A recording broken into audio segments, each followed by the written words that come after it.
Cashflow Diary Podcast, episode 100. Welcome to yet another exciting episode of the Cashflow Diary Podcast, the podcast that teaches you insider tips, tactics, and strategies for creating leverage streams of cash flow into your life. Learn from top-performing entrepreneurs, business owners, investors, and thought leaders from across the globe as they share their secrets to success. Like what you learn on this and other Cashflow Diary podcast episodes? Go to learninvestingnow.com and sign up to receive powerful tips and information that will help you succeed as an entrepreneur and investor. Now, here's your host, investor, entrepreneur, business owner, educator, speaker, author, and master facilitator of Robert Kiyosaki's cash flow game, Jay Massey. All right, and welcome to another episode of the Cashflow Diary Podcast. I am your host, Jay Massey, and I am glad that you are here. See, with today's technology, we can reach out all across the globe and find great people for all of us to meet and become bigger, better, badder entrepreneurs. And today's guest is, well, on the other side of the globe, and that's what I'm excited about. I recently met him when I was hanging out with Simon Black over at his entrepreneurship and liberty camp, and he's just one of those individuals that I know you're going to get a lot from and that you absolutely must know if you desire to really build massive cash flow, and not only just cash flow, but cash flow online as well. I mean, he was a wealth of information, and it was definitely exciting to talk about. So before we get there, for those of you joining us for the first time, make sure you go over to learninvestingnow.com. Why? Because I told you to. No, seriously, go over there because I have created for you some of the basics that you need to know to get started in investing. Sometimes you wonder, how on earth is this investing stuff done, especially with no money, no credit? Learn to invest for less, okay? And that's exactly what we're going to do. Absolutely no cost to you. And one of the most important skill sets of an investor is learning to do due diligence. And I've actually put up there my due diligence worksheet so that you make sure that you have everything you need when it comes down to closing your deals properly. So looking forward to helping you guys in that way. Now, today's guest, I mean, man, when you talk about having a story that is absolutely awesome, willing to take nothing other than a yes answer. I love this guy simply because he's got high energy, and he's definitely someone that I have already learned a lot from. You ever learn something or meet someone and just go, okay, within 3 minutes of talking, you've exploded my mind, and I don't even know how else I'm going to be able to remember enough stuff that you've said so that I can go implement it. That's who we have today. If you're wondering who it is, it's simply Mark Anastasi, the Laptop Millionaire. Mark, how are you? Hey, Jay, I'm fine. How are you? I'm good. Just for the sake of everyone, where are you today? I'm coming to you right now from Athens in Greece. Love it. Never been there. Looking forward to it. Got to get there sometime. So for those who may not know, share with us, if you will, what I call your origin story, because many entrepreneurs, or when I see an entrepreneur, I think of them as superheroes, right? You know, yesterday's superheroes, today's entrepreneurs, they're the same person, but every superhero has a beginning. I want everyone to know your beginning. Right. Well, one day I went to this laboratory and I got bitten by this nuclear infected spider, and nice. I guess that's how it got started. But no, my superhero story started a bit different than that. So I grew up in Greece, and when I was 18, I left because there was no jobs, and I moved to England to get try and find a job to get a better life, etc. And it didn't quite work out that way. I couldn't really find a job, the kind of job that I wanted. So I ended up working as a security guard for 2 years. So between 2000 and 2002, for 2 full years, I was working as a security guard from 7 o'clock in the evening till 7 o'clock the next morning, doing night shifts in Banbury, Oxfordshire, to the north of London. And I did that for 2 whole years, earning minimum wage. And during that time, because I wasn't earning enough money to pay for my living expenses, I ended up in £7,000 in debt, which is about $12,000 in debt in today's money. So at that point, I started doing some telesales to try to earn commissions to pay off my debts that really didn't work out. I worked there for 14 months, and I was getting into debt even faster. I only made one sale in 14 months of doing that job in telesales. And so by the time I was about 22 years old, I found myself with that, $12,000 in debt, 8 credit cards, and I lost my job. They fired me from that telesales job. Just one sale in 14 months, no surprise there. So I didn't pay the rent for 2-3 months, and I was so depressed. I just stayed in bed all day. I couldn't go out and get a job. And even when I tried, there was no job available that I could find anyway. My self-esteem was completely wiped out. I couldn't go back to Greece because my parents were in an even more difficult situation than I was. Wow. And my father was going bankrupt. My mom was getting kicked out of her apartment. They were divorced anyway. My sisters were getting kicked out of school. And I couldn't bring myself to go back with my tail between my legs and say, hey, I completely failed. The money you spent to send me off to the UK? Well, that's gone. Plus, hey, I've got a surprise. We owe $12,000, right? And so I ended up, I got kicked out of that apartment. I stayed at a friend's place for a couple of nights, another friend's place for a few more nights, a third friend's place for a few more nights. But by the end of the 3 weeks, I couldn't bring myself to impose on them like that. They didn't have money either. And so I ended up taking shelter in an abandoned building in London. And we were about 20 homeless people living in that abandoned building. We were basically squatters. We were squatting in this building. We had no right to be there, but we were just taking over this building essentially. And I ended up living there for the next 5 months. So that's the start of the origin story. And one day I remember very clearly, I was surviving thanks to these credit cards, by the way. It was weird. In the early 2000s in the UK, they were sending credit cards to anything with a pulse. If by accident they had your dog's name on a register somewhere, like you register online for something with your dog's name just for fun, you would get a credit card sent in the mail in your dog's name. It was that insane. At the time, they were trying to get everybody into debt: mortgages, home improvement loans, car loans, you name it. And so I was homeless with 8 credit cards. Wow! And one day, I remember I just couldn't take it anymore because I had all this negative self-talk every day. But my brain was saying, "Kill yourself. You're pathetic. You're such a loser. You're lame. You're ugly. You're terrible. How could you let this happen? Your friends have jobs and they were in consulting and they're in investment banking.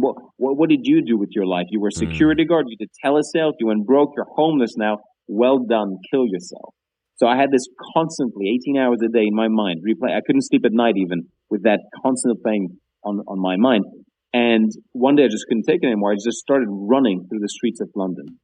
And I remember very clear, it's pouring down with rain and I'm crying my eyes out and I'm drenched with rain. I'm cold.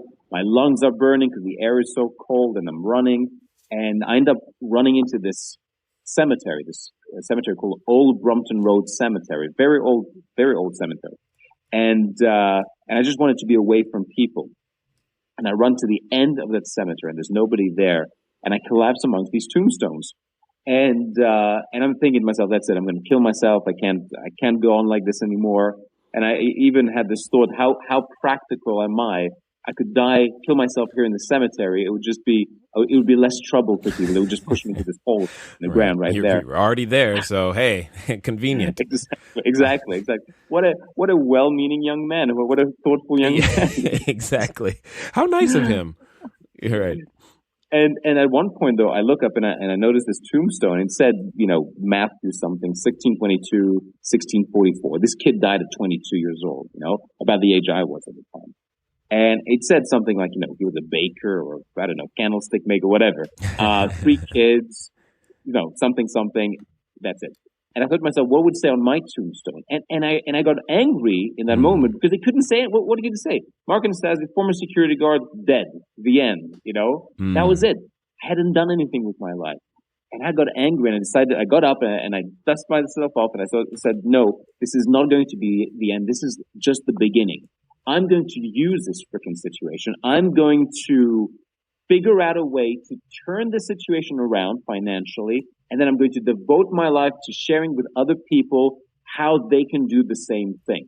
So in that moment, I was like, G'ing myself up. I was trying to find meaning out of the situation. I was trying to find a purpose, something bigger to this. See, to get that inspiration, to get myself going. And I started delivering a seminar to these tombstones. I said, something I read in a personal development book, which was problems are not problems; they're just challenges. Just as you go to the gym and you push against tremendous resistance to build up your muscle, challenges in life are the gym on which you sculpt your soul, on which you sculpt your personality, your character. This is here. This situation is here for me to grow and become bigger and better and badder, as you said at the beginning of this podcast. And I just made a commitment. No matter what it takes, I'm going to turn this situation around. And Jay, I walked back to that abandoned building, the freer I'd ever felt, and I had total, absolute certainty that things were going to change. I felt calm. For the first time in months, even years, I felt calm. Because even though nothing had changed in my outside circumstances, within myself, I had made a decision. And when you make a powerful decision like this, no matter what your situation in life, you're getting divorced, you've lost somebody, you've lost your house, etc. If you just make a powerful decision that no matter what happens, I'm not going to give up until I get my outcome. This is my outcome, one, and two, I'll do whatever it takes to get to this outcome. Then nothing else really matters, and everything else kind of falls into place.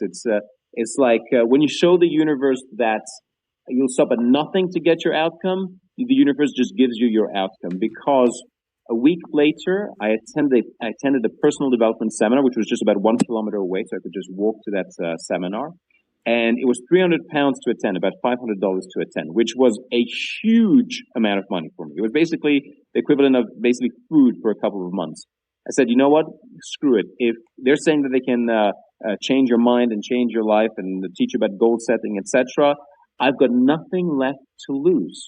And everybody was saying to me, Mark, forget about it. Don't go. They're just after your money. It's a scam, etc. It won't work. Who do you think you are, etc. I was like, you know what? Screw this. I've got nothing left to lose.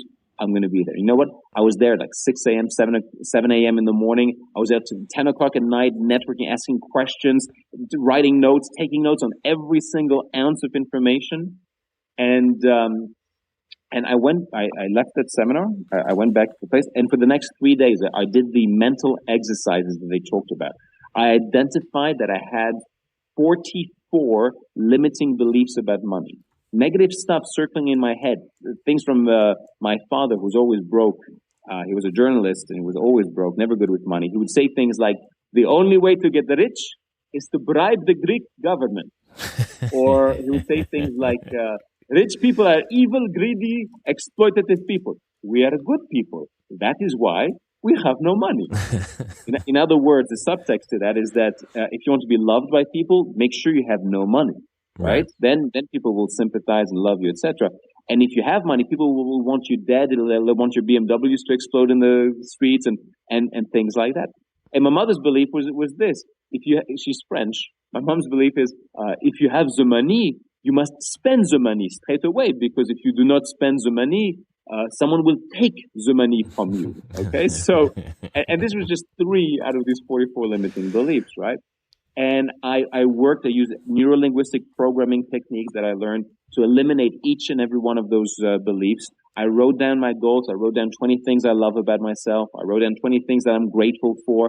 I wrote down what I call my who I am exercise. Things like, I am amazing. I am inspiration. I am power. I am a genius and I apply my wisdom. I'm a God-guided expression of health, wealth, happiness, and joy for myself and all the lives that I have the privilege of touching. Every day and every way, I'm healthier and stronger. You get the idea, right? None of that was arguably true at the time, but that was who I was becoming, who I was committed to becoming, and that's, I'd like to think, is who I became eventually by programming my mind. And that's the point I'm making. I identified and eliminated limiting beliefs, and I started programming myself for the beliefs of the kind of person that I wanted to become.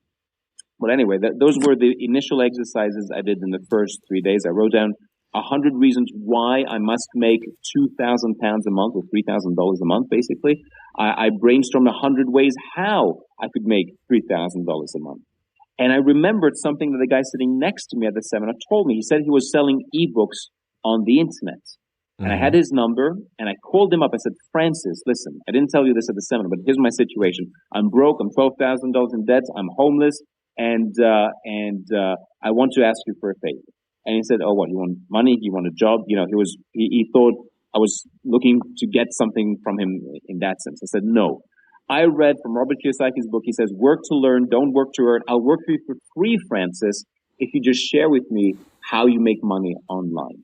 And he kind of laughed at that. Nobody had ever asked him that kind of question, to be mentored by him. And he said, Mark, you don't have to work for me for free. It's very simple. It's 4 steps. Step 1, find the target market and find out what they want to buy. Step 2, create that product or that ebook with that solution that they're looking for. Step 3, set up the website that explains what's in that ebook. And step 4, drive traffic to the website that sells that product to that target market. Fine. So he basically gave me that outline. I said, how do you drive traffic? He said, Google AdWords. Go into Google AdWords, set up an account. It's free to set up an account. And then you just pay every time somebody clicks to get to your website. It took me the next 28 days. And Jay, I would basically go to one of the 4 or 5 local internet cafes that were there. I was staying in Earl's Court, where there was lots of hostels for like backpackers, young people, etc. Lots of internet cafes. I would go with my floppy disk. I would put my floppy disk into their computer. I would research online, write a Word document with information I found to write my first ebook and information about traffic generation, how to set up a website, etc. Save it to my floppy disk, go back to that abandoned building, sleep a few hours. I was working 16 hours, 17 hours a day, 18 hours, 19 hours, 20 hours a day. I did this for 28 days. And by the end of 28 days, I had a very crude web page up, which had a sales letter that I basically copied from somewhere else, and I changed the words basically. It was on there. ClickBank was the payment processor. I signed up with ClickBank for $49, got my payment link so that the payments would go through ClickBank, and then every 2 weeks they would send me checks. And I started driving traffic with Google AdWords. With the first day I made 0 sales, but the second day that my site was online, I made my first sale of an ebook at $67. Uh-oh.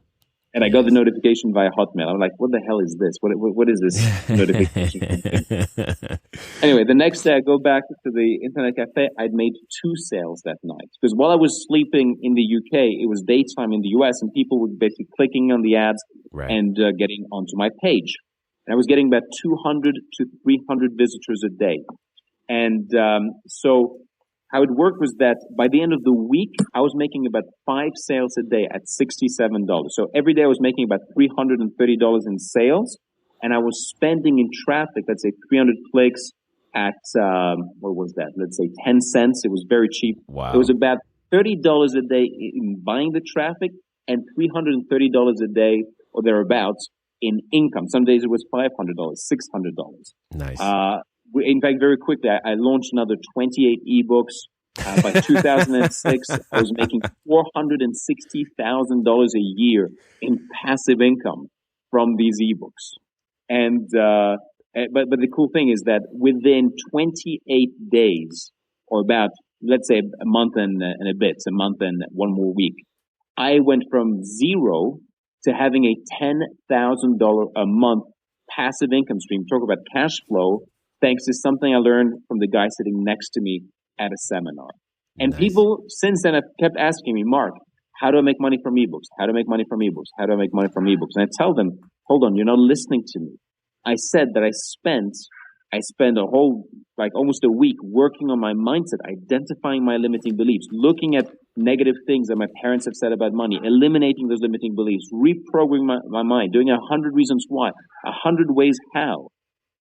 But people don't want to do that kind of work because it's dark, it's deep, it's negative. People don't like looking deep down in their subconscious mind to see what is preventing them from achieving success. They'd rather just look for the shiny object Ooh, ebooks. Ooh, make money with Amazon. Ooh, make money from cash flow from properties. Ooh, make money from options trading online. That's the exciting, shiny object syndrome kind of situation that people go through. They jump often from one to the next.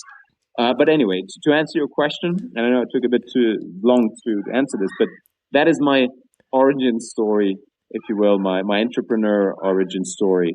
And although I kind of like the whole bitten by a spider story, Yeah, the bitten by a spider was already taken, unfortunately, but I hear where you're going. And for the sake of those listening, a floppy disk is something that we used to use, because I'm sure there's a whole bunch of people who are like, what's a floppy disk? They have no idea what that was. You can look it up. I'm sure Wikipedia, type it in Google, floppy disk, 2 words.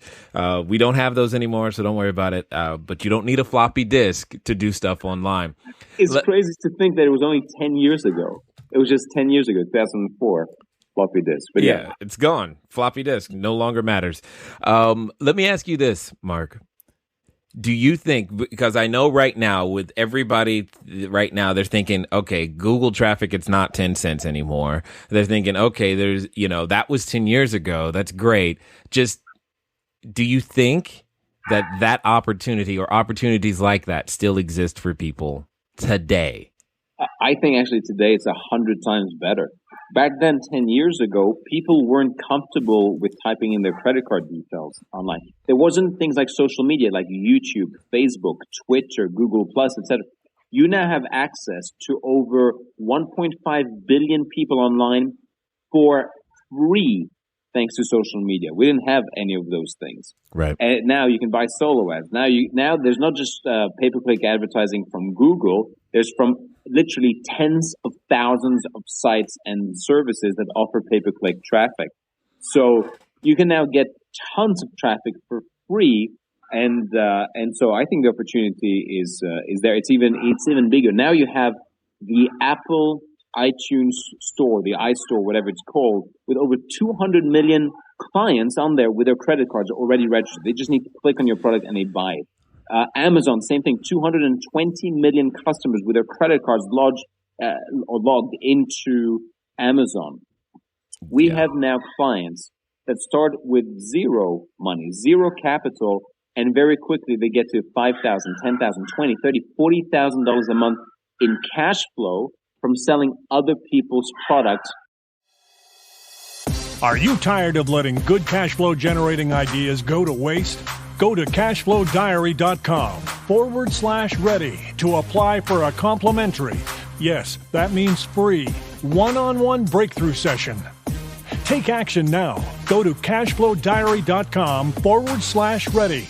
Again, that's cashflowdiary.com/ready. Before we get back to today's episode of the Cashflow Diary podcast, your host, Jay Massey, has some important insights to share with you. Okay, so let me ask you this question. How do you like the new sound? Because we hit episode 100, and I'm sure you probably already figured that out. We're just excited, so we're changing a few things up, and as you noticed here, the music is a little different. Hopefully you like it. You'll find it everywhere we are. And you will also have more of me. What does that mean? I'm taking this time to officially announce, because some of you may have noticed in the past that there were times where we would release an episode on a Thursday and sometimes not. And I was trying to gauge, we were gauging, do they want it? Do they not? Does it make a difference? And it looks like to you, it makes a difference. Therefore, we're going to have it consistently. So now we're going to be Mondays and Thursdays. Additionally, you're also going to get more episodes where it's just you and I. So I'm going to come up with more content and deliver it to you where it's just you and I. A lot of the information that I'm just going through so that you have the ability to understand how to duplicate and create more cash flow, not only from our guests, but also from me.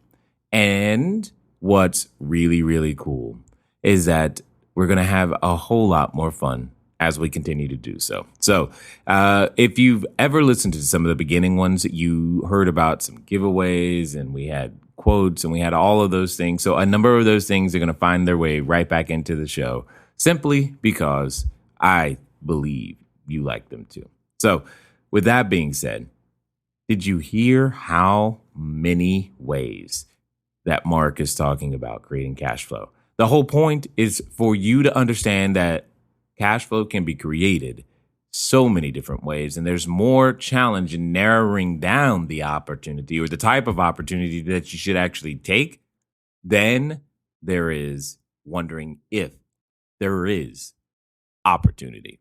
So let's get back to it. What I'm saying is that there is infinitely more opportunity today to start an internet business, to start generating some cash flow than there was 10 years ago, even 8 years ago, 5 years ago, even 4 years ago, 3 years ago. I'll give you an example. One of our students, he set up 10 blogs, and each blog talks about one specific topic. So one blog is about eliminating the fear of flying. The other blog is about self-esteem. The third blog is about dating advice for men. The fourth blog is about Forex trading. All right? He puts 5 or 6 or 7 articles on each blog. And each blog is dedicated to promoting one specific ebook, one specific affiliate offer, basically, for each blog. So it took him about 10 days to set up these 10 blogs. And then it took him another month to set up 10 videos on YouTube. He uploaded 10 videos on YouTube with specific keywords to each one of these target markets. 10 YouTube videos for each of those blogs. So he basically created 100 short YouTube videos. We're talking about like 1-minute videos or 2-minute videos. And you don't see his face. It's just a PowerPoint slide, basically, recorded with screen capture software like Camtasia. So he set up 100 YouTube videos, 10 at a time, each driving traffic to each one of 10 blogs. And he started making $1,000 a month in passive income on average per blog. So about $10,000 a month in passive income. And the blogs were free. The affiliate signups were free. YouTube was free. Uploading 100 YouTube videos was free. And suddenly you have a cash flow of $10,000 a month. And this is just from the start of putting up 100 YouTube videos. So the point I'm making is that there isn't really any limit to how much cash flow you can generate with these strategies other than your imagination and your willingness to put in the work. Agreed. I could rattle off hundreds of examples. I published a book a couple of years ago called The Laptop Millionaire. It became a New York Times bestseller, a Wall Street Journal bestseller. And but the point, reason why I'm referencing the book is that in it includes 34 different strategies for generating cash flow and over 130 different case studies like the one I just described of people who came to our seminars, learned a few strategies, implemented some of these cash flow strategies, and started making money online. There isn't really any lack of opportunity to make money. It's just, like you like to say, actually, I heard you say it during your talk, people don't have a lack of money or lack of cash flow. They have a lack of ideas on how to generate the cash flow. Indeed. Now, and that is where the true wealth lies. I mean, when the interesting thing about your story is that when you said you collapsed in the graveyard, that is one of the richest places on the planet because so many ideas have died right there, unexercised, unrealized, and there are just so many things about the ideas and the mindset. But you said something that I really want to make sure that people hear.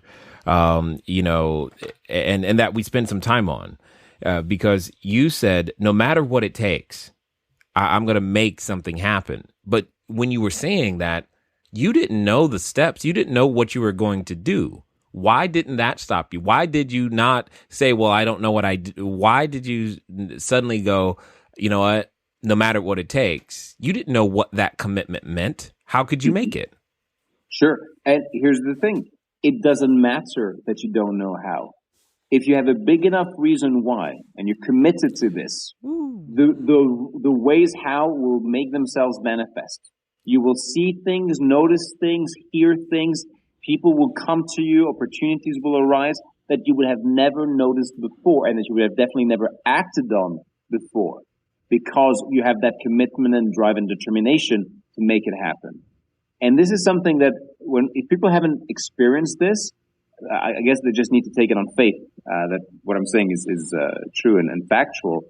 When you make that commitment, the right opportunities come to you. In fact, one of my affirmations that I use is that every day in every way, life brings me the right opportunities. And it does.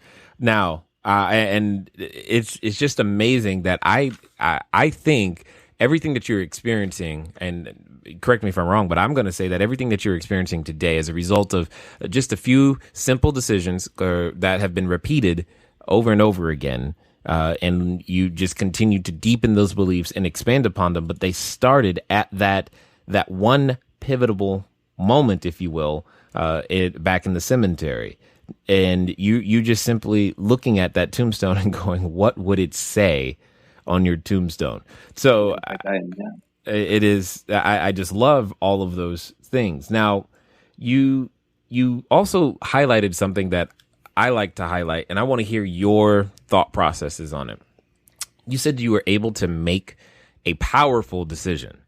Describe for me, if you will, how to make a powerful decision. Sure. Well, most people, here's what I figured out, Jay. Most people go through life in two minds. They're of two minds. So, for example, it works something like this. And I've seen this with over 16,000 people coming through my seminars over the years. It goes like this. Jay, I'm so excited to be here at your seminar. I want to make more money. Subconscious mind says, yeah, but if I make more money than my friends won't like me. And besides, I don't know how. And it might be hard. And I don't know, things like that. Or my dad won't accept me if I make more money than him. Whatever, right? So that intention that you say, I want to make more money, has just been canceled out instantly, automatically. Or people might say, let's say you're a guy and you say, Jay, I am ready to be in a beautiful relationship. I want to find that special goddess that will share her life with me. I'm ready for that beautiful relationship. And then your subconscious mind goes, yeah, but what if she breaks my heart, right? Or who am I kidding? I'll never find that person. Instantly you cancel that. Or you might say, I want to lose 20 pounds. And then you say, yeah, but I really like strawberry tarts or whatever, right? Hey, strawberry is good, man. It is, absolutely. I'm not negating that. But what I'm saying is that people go through life consistently canceling out their intentions, their requests of the universe, their will is weak as well. They basically say they want something, but subconsciously something entirely different might be happening. So what is a powerful decision? Your question is, what is a powerful decision? Mm-hmm. A powerful decision is when you cut out any and every other possibility, where you decide within yourself with a complete and absolute commitment that this is the only possible outcome that's going to happen. I'm going to be successful with this strategy. Because if you make that commitment and you go for it 100%, completely and totally, you hit that first stumbling block, which is, I don't know how to do it. Great.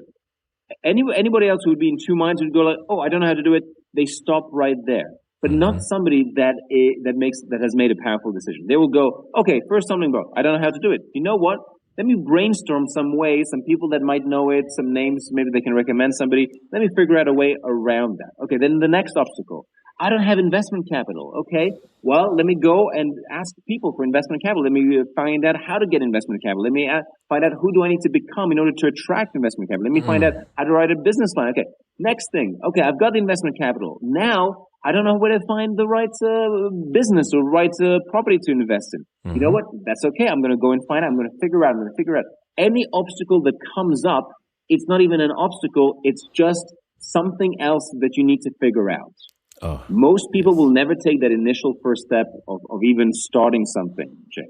But then the majority of the people that do start something, they drop off at the first obstacle. It blows my mind how easy it is to become successful.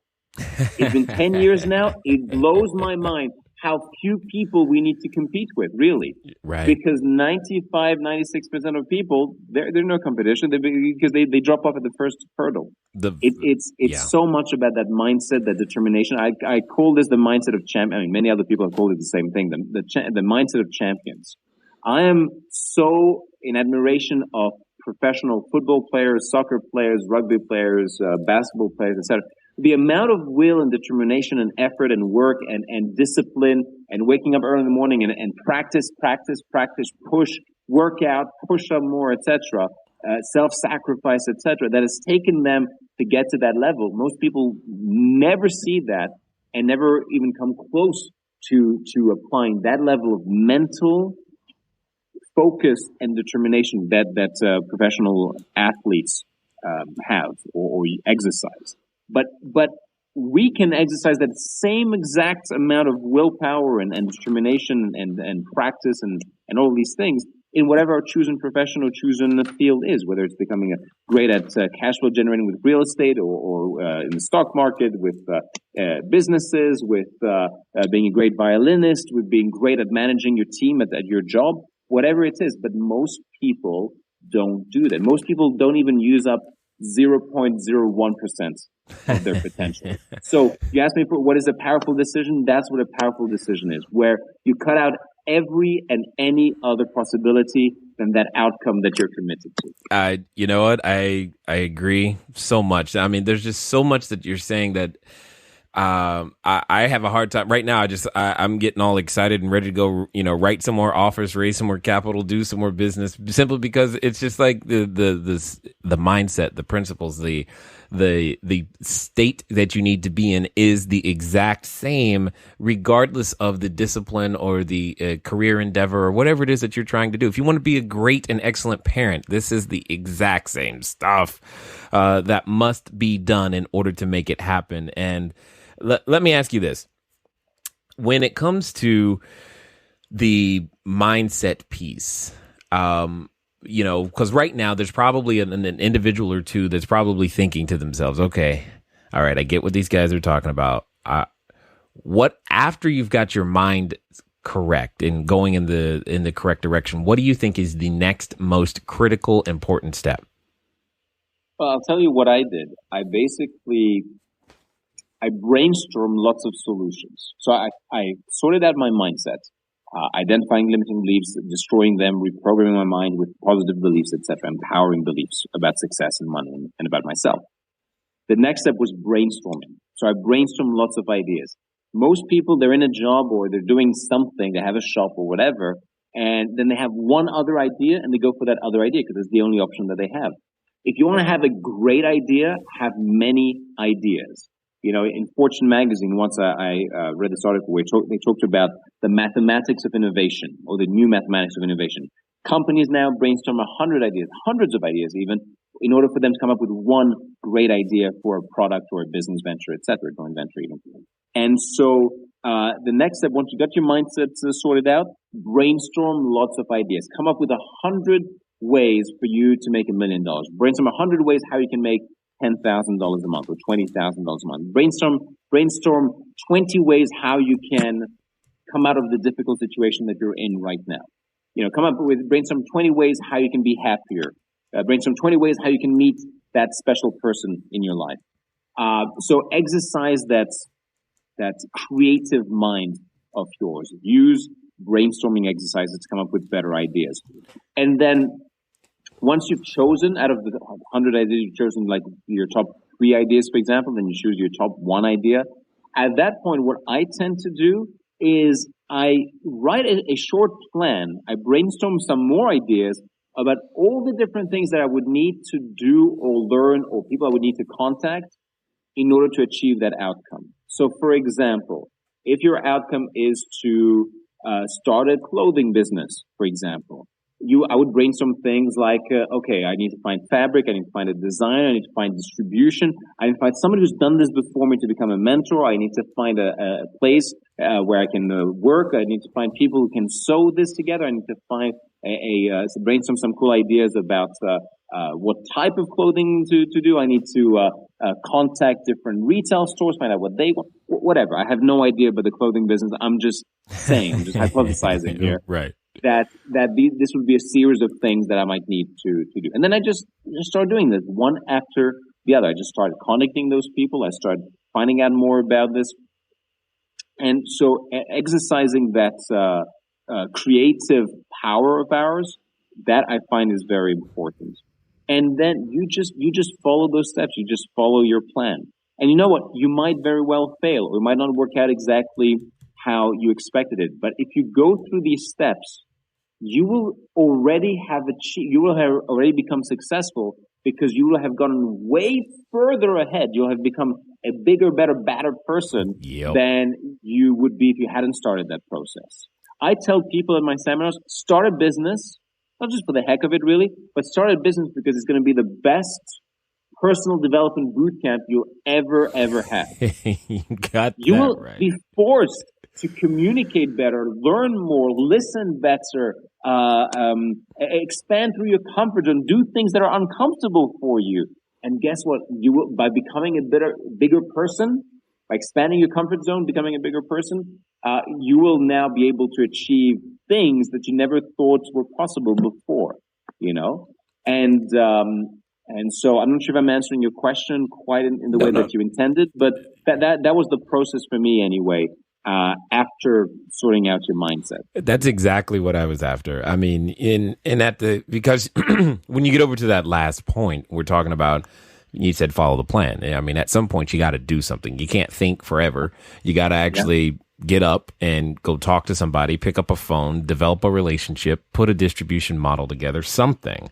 And then the only other thing that I want to make sure everyone understands is when Mark is talking about, write down your ideas and you want to make $1 million, understand that doesn't mean it has to be an exponentially quote unquote great over earth-shattering idea for it to be $1 million. And what I mean by that is, if you say to yourself, hey, I want to deliver lemonade. Great, you can have a lemonade stand on the corner, and that's awesome. And that's going to generate what it generates, especially, say it's a quarter a cup or 50 cents or whatever it is. The point is if you want that, you still want to deliver lemonade, but you want to make $1 million. Now it's, okay, well, how can I have a lemonade stand on every corner in my city at the same time?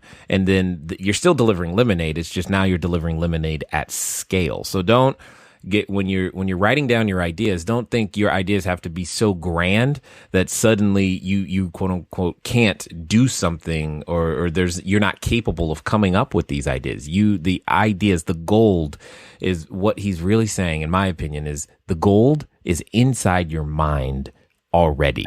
You have great ideas.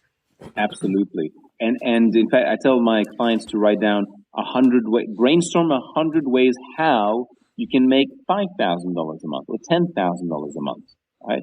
Because when I started out, I only knew 3 ways to make some money.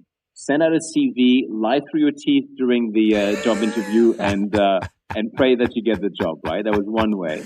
Right. I knew that some people were buying and selling properties in London. I knew that. And I knew Herbalife. People were making money from Herbalife. Yes, That's all I knew about money. And all I knew about the internet was I had a Hotmail email account. That was the extent of everything I knew. And I'm not exaggerating, right? And I had just a suitcase with my clothes and a pair of rollerblades. But the point is this. I had very, very limited knowledge about business or making money. So this exercise of brainstorming 100 ways how to make £2,000 a month, that took a lot of effort. And so what I did is I went online. I researched how are people making money online. How are people making money, rather? I researched, I opened the yellow pages. And so what are people advertising? So how are they making money with these ads? I looked at magazines that were for business opportunities, for example. And I learned about more ways to make money this way. Got it. And eventually I came up with 100 ways how to make £2,000 a month. And what that exercise does is it blasts through the limiting belief that I can't make money, I don't know how to make money, it's hard to make money. Out of the 200 plus limiting beliefs that people have about money, negative beliefs about money, most of them fall into 2 main categories. One is money is bad, money is evil, people won't like me, my friends won't like me if I make more money, or it's not religious, spiritual, etc. if I make more money.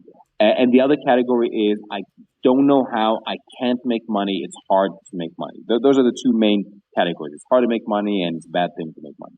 And so that exercise blasts through dozens of limiting beliefs around I can't make money, it's hard to make money, because then once you've finished it, you have black on white on your notebook or a journal or piece of paper so many ways of making money, you realize your brain goes, okay, I give up. It's easy to make money. I get it. There's so much wealth. There's so much abundance, so much opportunity to make money. And I tell people to complete that, figure out what problems do people have, what do people buy, and what solutions are people looking for. Instead of asking yourself, how can I make money? Ask yourself a much better quality question. What do people want and what do people buy right now?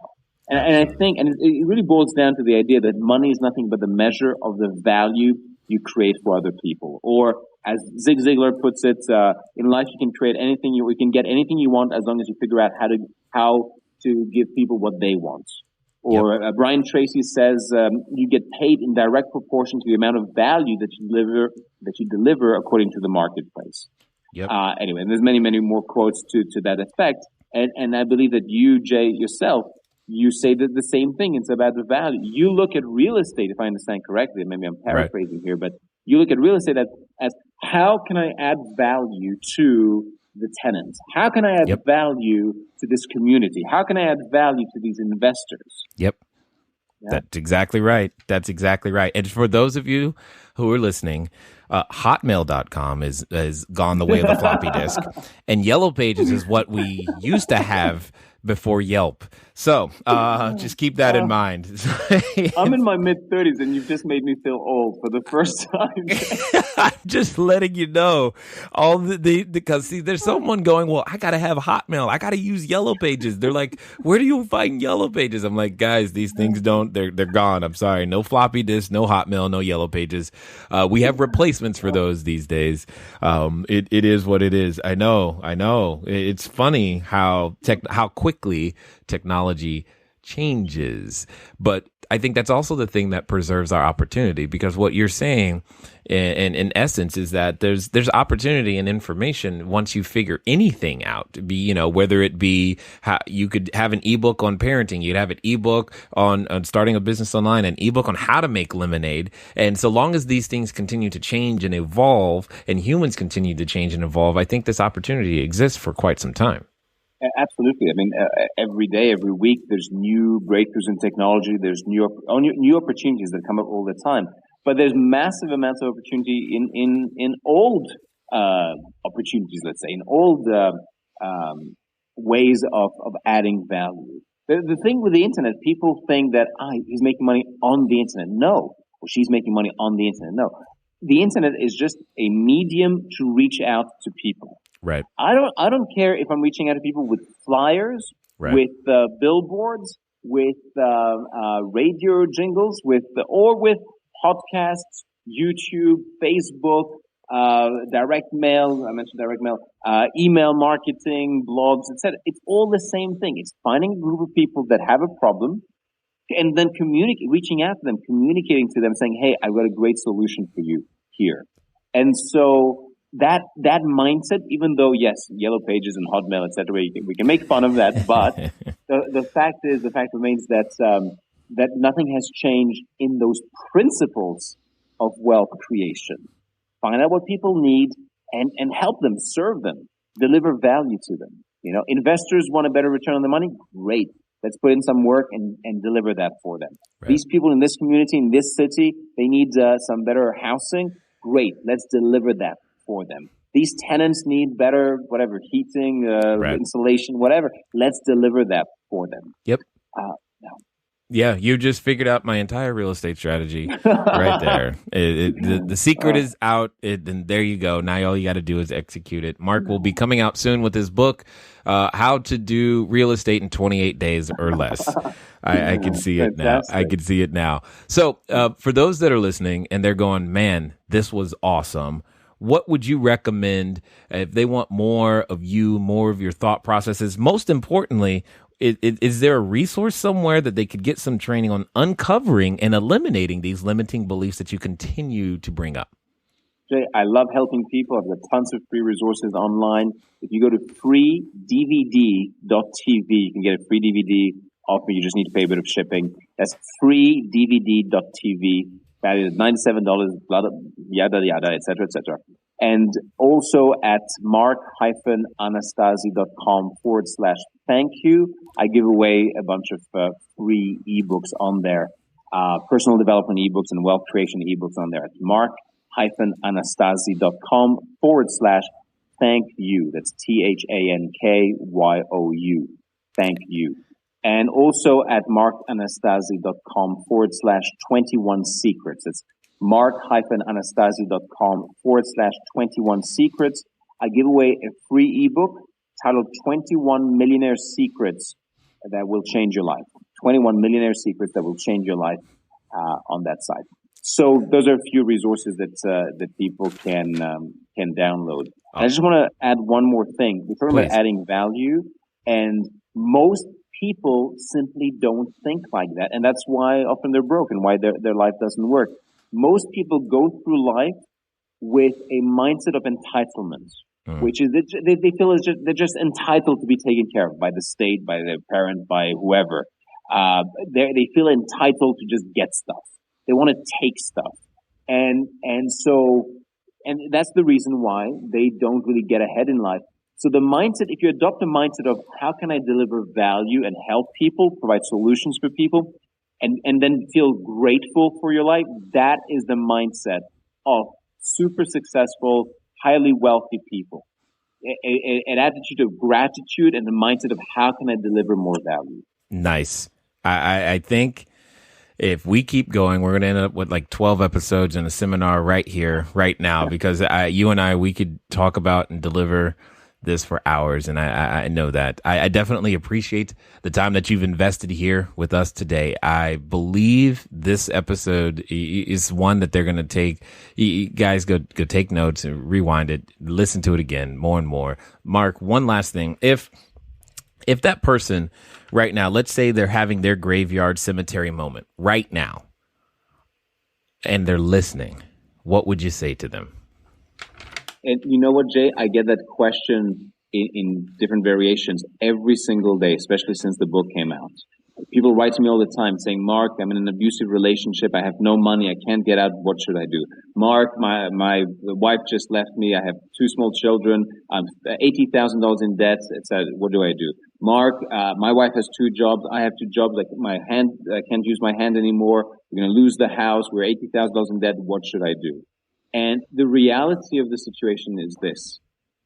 And I hate to be so brutal about it, but your mindset about money and about yourself, maybe even self-esteem issues, are the reason that you are in this situation. So what I recommend and you can change things very, very rapidly, but it needs to start with a mindset change and then look for a strategy. Because everybody's looking for, Mark, how can I make money quick? Jay, how can I make money quick and easy, right?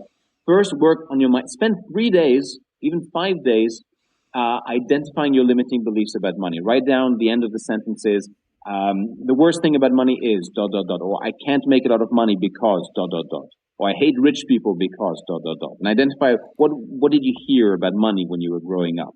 Exercise number 2, write down 100 reasons why you must make $5,000 or $10,000 a month or $3,000 a month. Exercise number 3, brainstorm 100 ways how you can make $3,000 or $5,000, $10,000 a month. But 100 ways how. Go all the way to 100 ways how. Go all the way to 100 reasons why. And do not stop until you get to, it might take you 2 or 3 days, but do not stop until you get absolutely to 100 reasons why and 100 ways how. Don't stop at like 52 reasons and 12 ways how. Do go all the way. Then, out of the 100 ways how, you will find a brilliant idea to get you out of this situation.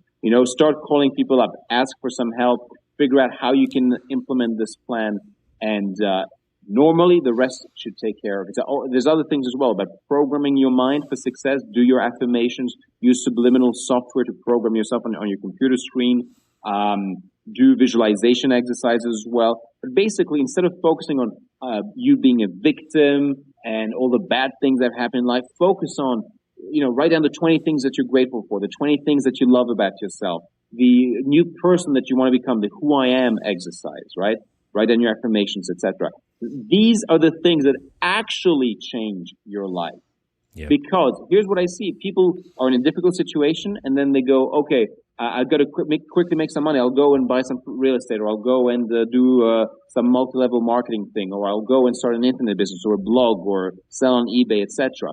And you know what? 3 months later, 6 months later, a year, 2 years later, they're in exactly the same situation they were before, and even in a worse situation because they didn't actually deal with what's happening in their subconscious mind.